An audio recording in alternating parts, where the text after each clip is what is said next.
আসিয়াছে মহারাজ, এখানে রতন করা অনসিত কাজ, নাহি যাও যদি কোনো করিব প্রহার।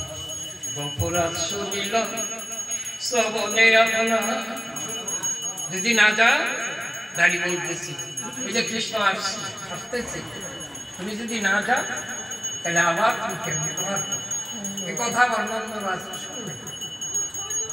নন্দরাজ শুনলেন, নন্দরাজ ছিলেন দাড়ি গণপতি কহে অতি কাতরে তোমাদিকে আর নাহি হইবে মারিতে। নন্দরাজ বললেন তোমাদের আর মারতে হবে না, কৃষ্ণ যখন আসছে আর মারতে হবে না।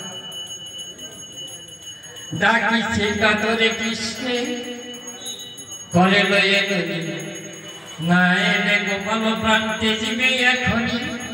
এই কথা কহি নন্দ দাড়ি গণপতি পুনর্বার কহিলেন চাহিল সমতি। আর কেন রানী তুমি করেছিল কি রূপে পাইবে আর কৃষ্ণ দর্শন।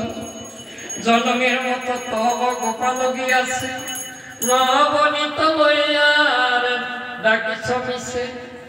হেতায় এসয়া পার্শ্বে দাঁড়াইয়া রবে দেখিবে গোপাল, দেখিবে গোপালে দ্বারকায় যাবে যাবে। যজ্ঞ শেষ করে যখন দ্বারকায় যাবে তখন তুমি দেখবে রাস্তার এক পাশে তুমি দাঁড়িয়ে ওখানে আর যাওয়া সংকল্প করবে। এইভাবে নন্দ মহারাজ যশোমতি বলতেছে।